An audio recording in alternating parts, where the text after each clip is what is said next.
اعوذ باللہ من الشیطان الرجیم بسم اللہ الرحمن الرحیم نحمدہ ونصلی علی رسولہ الکریم قل نہبطوا منہا جمیعا فإما یأتینکم منی ھدی فمن تبع ھدایا فلا خوف علیہم ولا ھم یحزنون والذین کفروا وکذبوا بآیاتنا اولئک اصحاب النار ھم فیہا خالدون۔ سامعین و ناظرین، یہ سورۃ البقرہ کی آیات 38 اور 39 دو آیات میں نے تلاوت کی ہیں، اور اس کا ترجمہ اور تفسیر آج کے درس قرآن میں آپ کی خدمت میں پیش کروں گا۔ یہ قصہ آدم و ابلیس اور تخلیق آدم اور فرشتوں کا مکالمہ یہی چل رہا ہے۔ یہ سورۃ بقرہ کا رکوع نمبر 4 ہے جو آج اختتام پذیر ہو رہا ہے۔ تو 2-3 درس جو پہلے ہوئے ہیں اس کے اندر یہ تفصیل سے مضامین گزر چکے ہیں۔ آج کا جو مضمون ہے یہ میں نے جب جنت کے اندر انہیں آدم و حوا کو اللہ تعالیٰ نے ٹھہرنے کی اجازت عطا فرمائی یا حکم دیا، اس وقت یہ بات کہی تھی کہ آپ کے ذہن میں یہ بات رہنی چاہیے کہ یہ حضرات ہمارے آدم اور حوا یہ سزا کے طور پہ زمین میں نہیں آئے تھے، بلکہ ان سے جو نافرمانی ہوئی وہ معاملہ سارے کا سارا وہیں نمٹ گیا تھا، اوپر ہی جنت کے اندر ہی، اور معافی ہونے کے بعد اللہ نے سے انہوں نے وہ کچھ نام سیکھ لیے، کلمات سیکھ لیے جو سورۃ اعراف کے اندر ذکر ہوئے ہیں۔ ان کا میں نے پچھلے درس قرآن میں تفصیل سے ذکر کر دیا تھا، اور ان کو معافی مل گئی، اور اس کے بعد اب پھر اللہ تعالیٰ نے انہیں اپنے اس پلان کے مطابق زمین کے اوپر بھیجا ہے۔ اور یہ بات بھی میں نے کہی تھی کہ ان کے اندر ایک صلاحیت پیدا کرنا مقصود تھی۔ وہ صلاحیت کیا تھی کہ شیطان آپ کو بھٹکا سکتا ہے، بہکا سکتا ہے، اور آپ کے اندر جو کمزوریاں فاتر ہستی نے رکھ دی ہیں ان کمزوریوں کا فائدہ اٹھا کے آپ کو اپنے راستے پہ لگا سکتا ہے۔ لہٰذا ایک تو آپ نے چوکنے رہنا ہے، ہوشیار رہنا کہ شیطان آپ کو بہکانے نہ پائے، آپ نے بہکاوے میں نہیں آنا، اور اس قسم کے خیالی پلاؤ نہیں پکانے کہ جس سے آپ زندگی کی پٹڑی ہی سے اتر جائیں، اور اگر کہیں پھسل جائیں، بہک جائیں، یہ بھی امکان ہے، تو پھر فوراً پلٹ آنا ہے۔ احساس ہوتے ہی، خیال آتے ہی کسی نے متوجہ کر دیا ہے تو متوجہ کرنے والے کا شکریہ ادا کر کے فوراً پلٹ آنا ہے اللہ کی طرف، اپنی حقیقی راستے کی طرف، اور اس پہ نادم ہونا ہے کہ میں کیا کر بیٹھا، میرا یہ مقام نہیں تھا، میرا یہ منصب نہیں تھا، میں نے اپنے اونچے مقام سے کم تر حرکت کی ہے، اور میں بہل گیا یا پھسل گیا یا بھٹک گیا۔ اب مجھے فوراً پلٹ آنا ہے اللہ کی طرف۔ جب آپ فوراً پلٹ آئیں گے تو آپ پائیں گے اللہ کو تواب الرحیم، توبہ قبول، بہت زیادہ توبہ قبول کرنے والا اور بہت زیادہ مہربان۔ گویا وہ آپ کے انتظار میں ہو بیٹھا ہوا، آپ کی واپسی کا انتظار کر رہا ہو، اور آپ کو نواز دے اور نواز دے۔ ہر جو حادثہ ہوتا ہے وہ لوگوں کی صلاحیت میں اضافہ کر دیتا ہے۔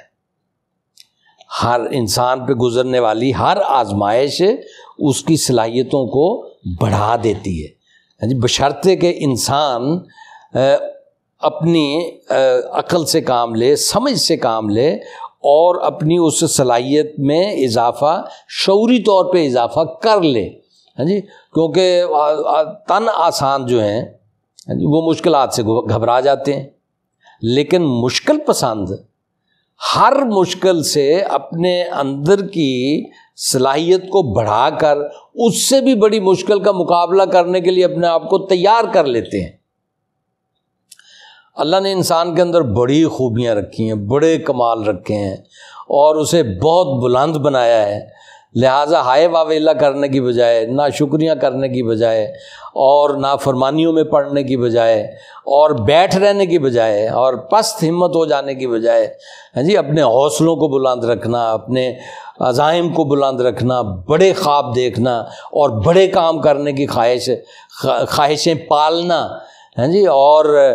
اور بہت دور تک جانا، اپنے گول جو ہیں بڑے رکھنا اپنے سامنے، یہ انسان کا کمال ہے۔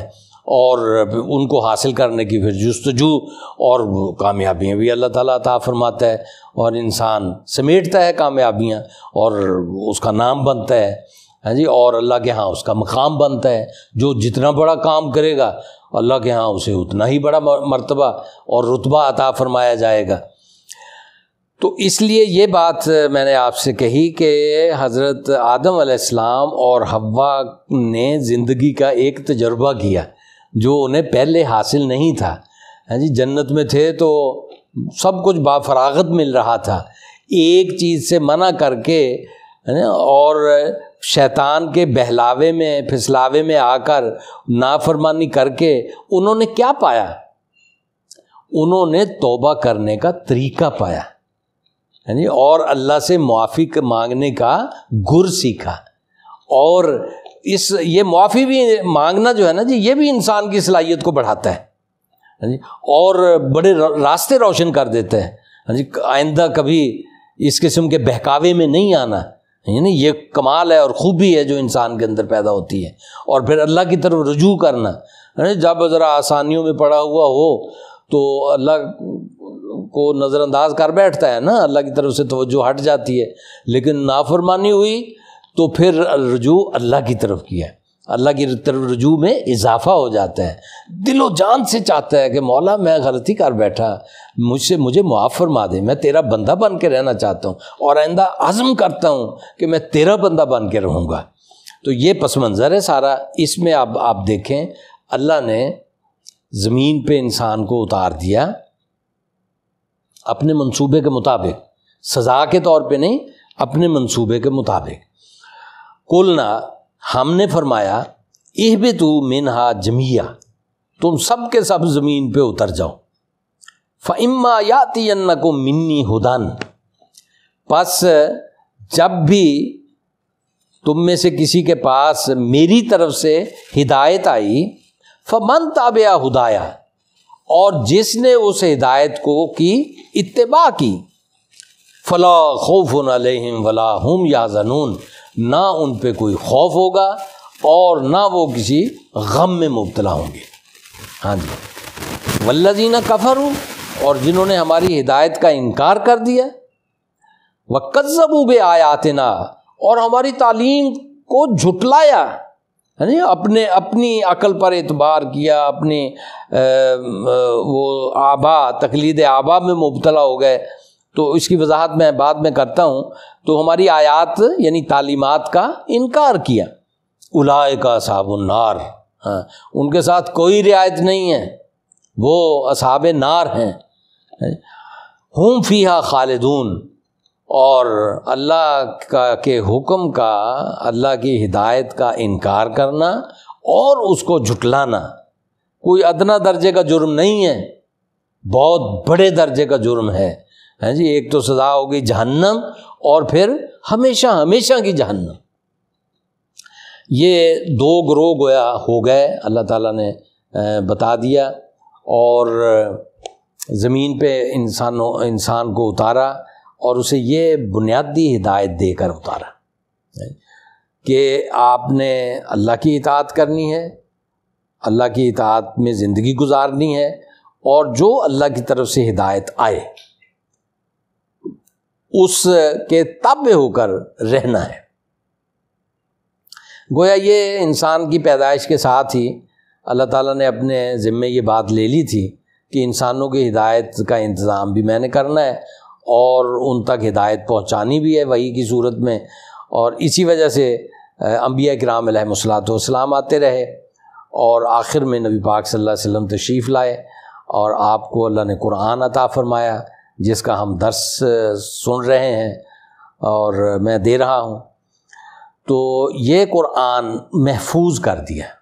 پہلی کتابیں تعلیمات انسان ان کو محفوظ نہ رکھ سکے، لیکن قرآن کو اللہ نے محفوظ کر دیا. اب یہی کتاب ہے جو انسانوں کو اللہ کا راستہ بتاتی ہے اور بھٹکے ہوئوں کو راہ راست پہ لاتی ہے اور پست قوموں کو بلند کر دیتی ہے اور جہالت کو ختم کر کے اجالا کر دیتی ہے. یہی کتاب ہے قرآن مجید، یہ آخری کتاب ہے. اور اب یہ تفریق نہیں ہوگی کہ کوئی آدمی دعویٰ کرے کہ میں تمہارے لیے اللہ کی طرف سے یہ ہدایت لایا ہوں، جو مانے گا وہ میرے پہ وہ میرا مومن ہوگا اور جو نہیں مانے گا وہ میرا کافر ہوگا. تو انسانیت اب اس طرح سے تقسیم ہو جائے، اس بات کی کوئی گنجائش اللہ تعالیٰ نے نہیں چھوڑی رسول اللہ صلی اللہ علیہ وسلم اور قرآن مجید کے بعد. تو اللہ کی طرف سے آئی ہوئی ہدایت انسانی رہنمائی کے لیے ضروری بھی ہے، اس کی ضرورت بھی ہے اور لازمی بھی ہے. اور اس کے آنے سے ہوتا کیا ہے یہ آپ قرآن مجید ہی سے پوچھئے کہ زندگی خوف سے نجات پا جاتی ہے اور غموں سے نجات پا جاتی ہے. خوف اور غم یہ دو بیماریاں ہیں جو فرد کو یا قوم کو لگتی ہیں تو اسے گھن کی طرح اندر ہی اندر سے کھا جاتی ہیں. اسلام انسان کو بہادر بناتا ہے، اس کے خوف نکال پھینکتا ہے. سب سے پہلے تو خوف ہوتے ہیں توہم پرستی کے. توہم پرستی کیا ہے کہ مختلف غیبی طاقتیں آپ نے خود ہی فرض کر لی ہیں اور خود ہی ان کو اپنی زندگی میں دخیل بنا لیا ہے اور خود ہی ان سے کانپتے رہتے ہیں، ان سے خوفزدہ رہتے ہیں، ان سے ڈرتے رہتے ہیں. ان کی ناراضگیوں کا ڈر، ان کی توجہات کے چھن جانے کا ڈر، ان کے آپ کو اپنے سائے سے محروم کر دینے کا ڈر اور خوف. تو اس نوعیت کے ایک تو خوف ہوتے ہیں. دوسرا پھر جس قوم کے اندر جمود طاری ہو جائے، یہ کیا ہے توہم پرستی. جس قوم کے اندر جمود طاری ہو جاتا ہے وہ ان کا دماغ اتنا چھوٹا ہو جاتا ہے، وہ ہر چھوٹی سے چھوٹی بات پہ بھی اور اس کی نافرمانی کے خوف پہ اور خدشات پہ اور اس کا شکار رہتے ہیں. جمود یعنی جب جمود کو انہوں نے برقرار رکھنا ہوتا ہے، کوئی کسی نے جمود توڑا تو ان کے ہاں وہ صف ماتم بیچ گئی اور وہ اس پہ چڑھ دوڑے. تو یعنی افکار تازہ جو ہیں وہ ان کے لیے خوف زدہ بن جاتے ہیں. حالانکہ اقبال نے کہا افکار تازہ سے ہے جہان تازہ کا وجود، کہ سنگ و خشت سے ہوتے نہیں جہاں پیدا. یعنی جو جہان تازہ ہے وہ افکار تازہ سے پیدا ہوتا ہے. اور رسول اللہ صلی اللہ علیہ وسلم کا یہ قرآن لانا یہ افکار تازہ کی نوید تھی. اور قرآن مجید نے انسانوں کو عقل استعمال کرنے پر زور دیا ہے اور تفکر اور تدبر کرنے پر زور دیا ہے. تو ایک تو خوف ختم ہو جاتا ہے جی، ایک غم ختم ہو جاتا ہے. غم کیا ہوتا ہے؟ آپ کے پاس جو کچھ ہے نا جی اس کے چھن جانے کا غم. خوف تو مستقبل میں آنے والے مصائب کا خوف ہوتا ہے، لیکن جو غم ہوتا ہے جو کچھ آپ کے پاس ہے وہ آپ سے چھن گیا تو آپ غم میں مبتلا ہو گئے. یہ جہالت کی پیداوار ہے اور ظالمانہ نظام کی پیداوار ہے. آپ کا نظام ظالمانہ ہے اور آپ کو اپنی محنت کا معاوضہ نہیں ملتا پورا، اور آپ کو حقوق نہیں ملتے، آپ کو مقام نہیں ملتا، اور آپ کی پس رہے ہیں، آپ کی زندگی اجیرن ہو چکی ہے اور آپ کو کوئی راستہ ملتا نہیں ہے اس سے نکلنے کا، لہٰذا آپ کی زندگی غموں سے بھر گئی ہے. یہ غم ہیں جو انسانی زندگی میں آ کے انسانوں کو تباہ و برباد کر دیتے ہیں، فرد کو بھی اور قوموں کو بھی. قرآن مجید انسان کے مقصد زندگی کو بڑا بلند کر دیتا ہے، اور وہ آپ کو باخبر بنا دیتا ہے آپ کے نظام کے حوالے سے، اور آپ کو جد و جہد پہ لگا دیتا ہے کہ جو آپ کی محنت کا معاوضہ اٹھا کے لے گیا ہے اسے یہ حق نہیں تھا۔ جب آپ پر یہ انکشاف ہوتا ہے کہ میری محنت کا معاوضہ لے جانے والا اس نے میرے ساتھ ناجائز کیا ہے اور مجھے حق ہے کہ میں اپنا حق لوں، تو یہ حق لینے کی طلب جو ہے وہ آپ کو قوی بنا دیتی ہے، غم سے نجات دلا دیتی ہے، اور آپ کو جد و جہد کے راستے پہ ڈال دیتی ہے۔ اب جد و جہد کا راستہ جو ہے اس میں جتنی بھی آزمائشیں آئیں، جتنے بھی نقصان ہوں، وہ چونکہ اعلیٰ مقصد کے لیے ہوتے ہیں اور رضائے الہی کے لیے ہوتے ہیں۔ آپ کو پتہ ہوتا ہے کہ یہ ایک دن ظلم کی رات چھٹ جائے گی اور عدل اور انصاف کا سورج طلوع ہوگا، اور اس میں میری جد و جہد کا بھی حصہ ہوگا۔ اس راہ میں میرا جو کچھ لگا ہے یہ رائے گا نہیں جائے گا، یہ میرے بھی کام آئے گا اور میری آنے والی نسلوں کے کام بھی آئے گا، کیونکہ اللہ نے مجھے یہ حق دیا ہے۔ یہ بات مجھے قرآن مجید کے ذریعے سے مجھ پہ روشن ہو گئی ہے۔ تو پھر اس نوعیت کے غم جن کے پیچھے کوئی خبر نہیں ہوتی، کوئی علم نہیں ہوتا۔ آپ یہ جملہ اپنے معاشرے میں سنتے ہوں گے، کیا جملہ ہے؟ پتہ نہیں یار کیا مسئلہ ہے، سارے لوگ پریشان ہیں۔ اب جب اس نوعیت کا پتہ نہیں کیا مسئلہ ہے، سب لوگ پریشان ہیں، تو جب پتہ نہ ہو تو پھر پریشانیاں بڑھتی ہیں۔ جب آپ کی پریشانی کے سبب کا آپ کو علم ہو جائے کہ آپ کی پریشانی پوری قوم کی پریشانیوں کا سبب یہ ظالمانہ نظام ہے، یعنی جو حقوق کا محافظ نہیں ہے، جو کمزور کا محافظ نہیں ہے، جو لوگوں کو کے لیے وجہ مصیبت بنا ہوا ہے، تو اس نظام کو بدلو۔ اور اس نظام کے چلانے والے وہ آپ کے سامنے آتے ہیں جنہوں نے آپ پر یہ نظام مسلط کیا ہوا ہے، تو غم سے آپ کو چھٹکارا مل جاتا ہے۔ لا خوف علیہم ولا هم یحزنون، اللہ کی ہدایت آ گئی ہے، اس نے آپ پہ یہ تمام چیزیں روشن کر دی ہیں، اس لیے اب نہ آنے والے حالات کا آپ کو خوف ہے، اور نہ جو آپ سے آزمائش کی بنا پہ آپ سے چھن رہا ہے اس کا آپ کو کوئی غم ہے۔ اور پھر دوسرا گروہ ہے، دوسرا گروہ کون سا ہے؟ والذین کفروا وکذبوا بآیاتنا۔ ہاں جی، اب یہ دوسرا گروہ ہے جو اسٹیٹس کو کا حامل ہے، جس نے ظلم قائم کیا ہوا ہے، جس نے حقوق دبانے کے نظام کو مسلط کیا ہوا ہے، جو انسانوں کا تک ان کی محنتوں کا معاوضہ نہیں پہنچنے دیتا، ان کو عزت نہیں دیتا، ان کو بڑا بنا کے نہیں رکھتا، اور جس طرح سارے عزت کو بھی اپنے لیے مخصوص کیا ہوا ہے، دولت کو بھی اپنے لیے مخصوص کیا ہوا ہے، اختیارات بھی اپنی ذات میں جمع کیے ہوئے ہیں، اور سارے عوام کو محروم بنا کے رکھا ہوا ہے۔ جب ان سے کہا جاتا ہے کہ بندوں کے رب مت بنو، یعنی یہ ساری چیزوں پہ قبضہ کر کے جو عوام کو محروم بنایا ہوا ہے، یہ کام چھوڑ دو، یہ تمہارے شایان شان نہیں ہے، بلکہ یہ اللہ کے شایان شان ہے کہ اس کا حکم چلے، اور سارے بندے اس حکم کے تابع ہوں، تو وہ پھر اس کا انکار کر دیتے ہیں، کیونکہ طاقت جو ہے، طاقت وہ بہت کم ہوتے ہیں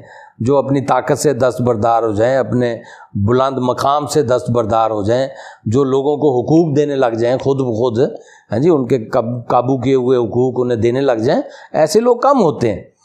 تو اب اللہ تعالیٰ سے پھر براہ راست پالا پڑتا ہے، جب قرآن آ گیا اور اس کی دعوت آ گئی اور اس کا میسج آ گیا، پیغام آ گیا کہ طاقتور ہو، تم نے انسانوں کو غلام بنا کے رکھا ہوا ہے، ان کی محنتوں کا استحصال کر رہے ہو اور ان کے کمائیوں پہ پل رہے ہو، تو یہ ترک کر دو۔ لیکن یہ انکار کر دیتے ہیں اور جھٹلاتے ہیں اس کو کہ یہ نظریہ ٹھیک نہیں ہے جی، یہ تعلیم ٹھیک نہیں ہے، یا کہیں گے ہاں ٹھیک ہے لیکن لگا کے اس کو تردید کر دیں گے۔ طریقہ ہونا چاہیے، وہی کون سا طریقہ ہے؟ طریقے مصطفیٰ صلی اللہ علیہ وسلم، یہی ایک طریقہ درست ہے، طریقے مصطفیٰ، اور اس کے علاوہ اور کوئی طریقہ نہیں ہے، تو ان کے لیے پھر جہنم ہے۔ یہ تو آخرت کی وعید ہے، لیکن دنیا میں بھی آپ نے دیکھا، فتح مکہ میں پیش کرتا ہوں کہ دنیا کے اندر بھی اللہ تعالیٰ نے دکھا دیا کہ اللہ کے جو رسول آئے، جن لوگوں نے ان کی تکذیب کی وہ ان کے لیے جہنم یہی دنیا بن گئی، ان کے جذبات مجروح ہو گئے، ان کی طاقتیں چھن گئیں، اور وہ تابع فرمان بن کے رہے، اور بڑے بڑے سردار تھے، ان کی سرداریاں خاک میں مل گئیں اور اللہ کے حکم کے تابع ہو گئیں، اور اللہ تعالیٰ نے اپنے دین کو غالب کیا۔ وآخر دعوانا ان الحمد للہ رب العالمین۔